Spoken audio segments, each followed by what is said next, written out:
pack the last of my tools into the truck at 6 in the morning, the way I always did when I had somewhere important to be. The fog was still sitting low over the driveway. I remember thinking it felt appropriate. The kind of morning that doesn't promise you anything. By 9 o'clock, I had called my attorney. By noon, I had started the process of taking back every single thing I had ever given my son and his wife. Every single thing. But let me back up, because none of this makes sense unless you understand what I had been carrying for the past 8 years. My name is Arthur. I'm 63 years old. I spent 31 years building a plumbing and contracting business in Central Ohio. Not a flashy business, not the kind of thing that gets you written up in magazines, but the kind that paid every bill, put food on the table, and eventually, quietly, made me a wealthy man. I'm not saying that to brag. I'm saying it because what comes next requires you to understand that everything I gave freely. Nothing was borrowed money. Nothing was leveraged. It was mine. Earned by getting up before sunrise for 3 decades, and I handed it over because he was my son and I loved him.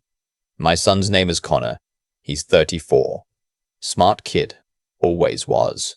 Good sense of humor when he was young, the kind of boy who would walk into a room and make everyone feel easy. I was proud of him in the uncomplicated way that fathers get to be proud before life complicates things. He went to Ohio State on a partial scholarship. I paid the rest. When he graduated, I co-signed his first apartment lease because his credit wasn't established yet. Small things, normal things, the kind of help fathers give.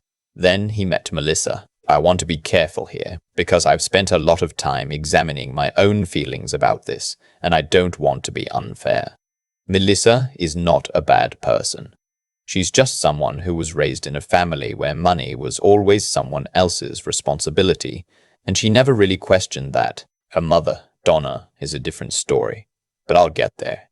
Connor and Melissa got married 6 years ago. I paid for the wedding, not because anyone asked me to, but because I wanted to, and because Connor's mother passed when he was 19, and there was no one else. $42,000. I didn't flinch. I hired the caterer, the venue out near Columbus, the photographer. I danced with Melissa like she was my own daughter at the reception. I meant it. The first loan came 4 months after the wedding. Connor called me on a Tuesday evening and said they had gotten into a little trouble with credit card debt. Melissa had been doing some home decorating and things had gotten away from them. The number was $11,000. I remember sitting down at my kitchen table and thinking, okay, this happens to young couples. This is not a sign of anything. I wrote the check. I told him to pay me back when he could. He said, "Of course, Dad." Of course, he never paid back $1 of it. Over the next 5 years, the requests came in a rhythm that I got used to without realizing I was getting used to it. $8,000 for a car repair and a down payment when Melissa decided she needed a newer SUV. $6,500 when Connor's freelance consulting work dried up for a few months and they couldn't cover rent. $4,000 for a medical bill after Melissa had a procedure that their insurance only partially covered. $3,200 for a vacation to Myrtle Beach that they said they really needed after a stressful year. $2,700 for new furniture when they moved apartments.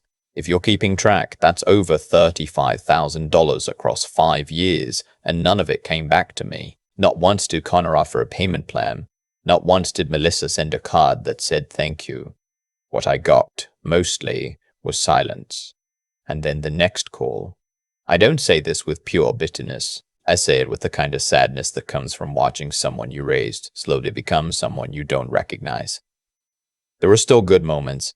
Connor would come over for dinner sometimes, and we'd sit on the back porch and talk about football, and it would feel like before. I held on to those moments. I think I held on to them too long. About 2 years ago, I decided to do something I had been thinking about for a while.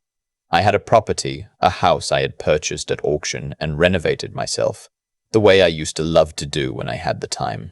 It was a 3-bedroom, 2-bath in a good neighborhood in Westerville, worth somewhere around $280,000 on the current market. I decided to put it in Connor's name. No strings, a gift, because he was my son and because I wanted him to have something solid under his feet. I called him on a Sunday afternoon and told him what I was doing. He went quiet for a second, and then he said, "Dad, "Are you serious?" And I said yes, and he started to cry a little. I'm not ashamed to say I did too. We had dinner together the following weekend to celebrate. He hugged me when he left. Melissa hugged me too. It felt like a reset. Donna moved in 3 weeks later. Donna is Melissa's mother. She's been divorced for years. She and Melissa's father separated when Melissa was in high school, and from what I can gather, she's never been particularly independent since. She had been renting an apartment outside Dayton, and when Connor and Melissa moved into the Westerville house, Donna apparently decided it was time to make herself at home. I didn't find out about this right away. Connor mentioned it casually one evening when I called, like it was the most natural thing in the world. "Oh yeah, Donna's been staying with us for a bit. She's in the guest room." A bit turned into 6 months. 6 months turned into the present tense. I tried not to let it bother me. I genuinely did. But I started noticing things. When I'd call Connor, there was often an edge in his voice that hadn't been there before. A kind of guardedness, like he was choosing his words carefully. When I'd suggest coming over for dinner, there was always a hesitation before he said yes. Once or twice, plans got changed at the last minute. Small things, but the kind of small things that you feel in your chest before you can name them. Then came November. I had assumed, as I had for every year since Connor's mother passed, that we would spend Thanksgiving together. It was our tradition. I'd bring the turkey and the fixings, we'd watch the game, and for a few hours, everything would feel like family was supposed to feel. I had already bought the bird. I was planning to drive over the morning of. The text came on a Wednesday evening, 2 days before Thanksgiving. I was sitting in my recliner reading. My phone lit up with Connor's name, and I picked it up expecting something ordinary. It said, "Hey Dad, I need to tell you something and I feel really bad about it. Melissa's mom is staying here and she's been having a hard time emotionally. She's asked that Thanksgiving just be a small thing this year, immediate family only. I know this is really awkward, given everything, and I'm sorry. I hope you understand." I read it twice, then a third time. I want to tell you that I had some dramatic reaction, that I threw my phone across the room or called him immediately and let him have it. But I didn't. I sat there in my recliner for about 4 minutes, very still, and I thought about the house I had signed over to him. I thought about the 11,000 and the 8,000 and the 6,500 and all the rest of it. I thought about paying for his wedding and dancing at his reception and crying when I told him I was giving him a house. And then I thought about Donna, a woman who had contributed nothing to my son's life or his wife's financial security, sitting at the Thanksgiving table in the house I had paid for, while I sat at home alone. I typed back, "I understand." That was all. I put the phone face down on the side table. I turned off the lamp. I sat in the dark for a while, not crying, just thinking. The next morning, I called my attorney. His name is Lawrence, and he's been handling my business affairs for over 20 years. I've also used him for personal matters. He helped me set up my estate plan, helped me manage some property transfers. He's a careful man, not given to dramatics, which is exactly what I needed that morning. When I explained the situation, there was a pause on his line, and then he said, "Arthur, I want you to think about this carefully before we proceed." I told him I had been thinking about it carefully since approximately 9 o'clock the previous evening. He asked me what I wanted to do. I told him I wanted to explore what legal options I had. The house transfer had been a gift. That was the complication. But Lawrence explained that depending on the structure of the transfer and the timing, there might be angles worth examining. He also reminded me of the $35,000 in what I had always called loans, money that Connor had acknowledged verbally and in at least a few text messages as something he intended to repay. We spent an hour going through the details. I won't pretend that legal process is simple or that what I did next was easy or even entirely without risk. But by the end of that week, I had sent Connor a formal letter to Lawrence's office documenting the total outstanding loans, $36,400. The letter requested repayment within 60 days, or we would pursue legal remedies. It also noted that I would be consulting an accountant to determine whether the house transfer could be reclassified under certain gift tax provisions that had not been properly accounted for at the time of transfer. Connor called me 20 minutes after he received it. He did not call to apologize. He called to tell me I was being insane and vindictive, and that he couldn't believe I was doing this over a Thanksgiving dinner. I let him talk. I have learned in 63 years that when someone is telling you who they are, you should listen. He told me Donna had had a hard year. He told me Melissa had been stressed. He said he thought I would understand, because I was his father, and fathers are supposed to understand. When he finished, I said, I do understand. That's why I sent the letter instead of just filing. He went quiet. I told him I loved him. I told him the loans were real and the documentation was real, and if he'd like to discuss a repayment plan, Lawrence's number was at the top of the letter. Then I said goodbye and I hung up. I won't lie to you and say I felt nothing. I went into the kitchen and I made a pot of coffee and I stood at the window looking out at the yard for a long time. I planted those oak trees back there with Connor when he was 7 years old. They're tall now. I was thinking about that. The next 2 weeks were hard. Connor didn't call. Melissa didn't call. My phone was very quiet. I went to Thanksgiving dinner at my neighbor Phyllis' house.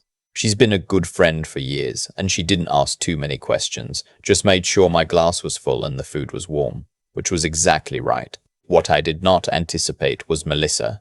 She called me on a Saturday afternoon, 3 weeks after the letter went out. Melissa without Connor. That was new. Her voice was different than I expected, not angry, tired. She said she wanted to talk, and she asked if she could come over. I said yes. She came the following Tuesday. I made coffee. We sat at the kitchen table and she was quiet for a little while, and then she told me something that shifted things significantly. She told me that she had not known about most of the loans, not the amounts, not the frequency. Connor had been handling their finances and had told her some of it, but not all of it. She had assumed the money was more or less gifts. That's how Connor had framed it to her. When she saw the itemized letter from Lawrence's office, she said she sat on the bathroom floor for about 15 minutes. She also told me that the Thanksgiving decision had been Donna's idea, that Donna had told Connor it would be better for the family dynamic if the holiday was smaller this year, and Connor had gone along with it without really pushing back. Melissa said she had disagreed, but that by the time she knew the text had been sent, it was done. I believe her. I'm not entirely certain I'm right to believe her, but I do. We talked for 2 hours. At one point she started to cry, and I handed her a napkin from the holder on the table, the ceramic one that Connor made in a pottery class when he was 12, and she held it in both hands without using it, just looked at it. I didn't say anything about it. What she said before she left was this: I think my mother has caused real damage here, and I'm sorry I didn't see it sooner. That was enough for me to keep the door open. It was Connor who came to see me 2 weeks after that. He came alone, which surprised me. He was thinner than the last time I had seen him. Stress does that. He sat down at the same kitchen table and didn't say anything for a while, just looked at his hands. Finally, he said, I don't know how to explain what happened to me. I waited. He said, somewhere along the way I stopped. I don't know. I stopped treating you like my father and started treating you like a resource, and I didn't even realize I was doing it until I saw everything written out in that letter. He looked up. I'm ashamed of it. This is the part of the story I have thought about most carefully, because this is where it would have been very easy to fold. To say it's okay, let's forget it, come back for Christmas. I understand that impulse. It's love. But I have learned that love without accountability is just a different kind of neglect. I told him I accepted the acknowledgement, that it mattered to me. But I also told him that words were a starting place, not a finish line. I showed him the repayment plan that Lawrence had drafted, structured over 3 years, manageable monthly payments, interest-free because he was my son, but documented. I told him I expected it to be signed and followed. I told him that Donna was welcome to stay in their home, but that any future gatherings I was invited to, I would attend, and if that was not acceptable to anyone living in that house, then I would need to be informed directly and in advance, not through a Wednesday evening text message. He nodded to all of it. Then he asked me if I was going to pursue the house. I thought about this for a long moment. The honest answer was that Lawrence had found limited legal grounds to reclassify the transfer. It had been properly documented as a gift, and barring fraud or coercion, it was his. I could have made his life complicated. I chose not to. I told him the house was his. That wasn't changing. I said, I gave it to you because I loved you. That hasn't changed either. But if you ever use my love as a reason to disrespect me again, I will not be so patient the second time. He left with the repayment agreement in his hand. The first payment came 31 days later, right on schedule. Not because I would have sued him, I probably wouldn't have, but because he needed to feel the weight of what he owed, and I needed to know he could carry it. The holidays were different this year. Quiet. I spent Christmas Eve with Phyllis and a few other neighbors, and Christmas Day I drove over to Connor and Melissa's house for dinner. Donna was there. We were polite to each other in the careful way of people who understand the shape of what went wrong. She did not suggest I leave early. I did not bring up the Thanksgiving text. We ate turkey and I helped with the dishes afterward, and I drove home in the dark, listening to the radio. It wasn't what I had hoped family would feel like, but it was honest. And honest, I've learned, is more durable than warm. The second payment came on time, too. I don't know what the next few years will look like. I know Connor is working harder now. He picked up a new client, and Melissa started working part-time again, which she seems happier for. I know Donna is still in the guest room, though there's apparently been some talk of her looking at apartments in the spring. I know that when Connor calls me now, the guardedness is mostly gone. We talk about football again, and sometimes about nothing much at all, and it sounds closer to before. But I am a different man than I was before that Wednesday evening in November. I am a man who learned, later than you should have, that there is a meaningful difference between being generous and being available, that my love was not conditional on being repaid, but that my presence in someone's life, my seat at the table, was not something to be handed out and taken back at the convenience of whoever happened to be visiting.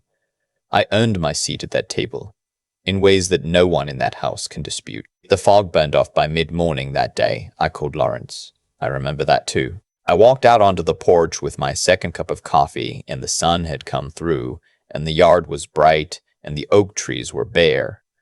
But they were still standing, the way they do in November in Ohio, just waiting. I'm good at waiting. I've been thinking about what I would tell a younger version of myself if I could sit down with him. The version who wrote that first check for $11,000 without a second thought. Who paid for the wedding? Who signed the house over with tears in his eyes? I think I'd say the love was never the problem. The love was right. What was wrong was the belief that giving without limit was the same thing as loving without limit. Those are two very different things, and confusing them cost you more than money. What happened between me and Connor didn't happen because he's a bad person. I want to be clear about that. It happened gradually, the way most damage does, through small decisions repeated so often they became invisible. Every time I said yes without asking anything in return, I taught him something I never intended to teach. I taught him that my presence in his life had a price tag, and that the price had already been paid. I became a resource instead of a father, and the honest part is that I let it happen. That's the part that kept me up at night in November, sitting in the dark after I put down my phone.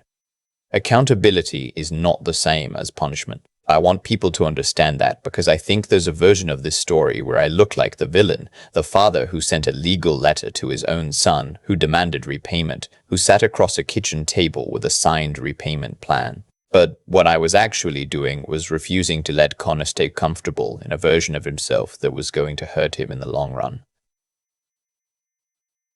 Real love sometimes looks like a hard wall instead of an open door. The intelligence it took to recognize what was happening, to see the pattern clearly instead of explaining it away, that didn't come from being smart.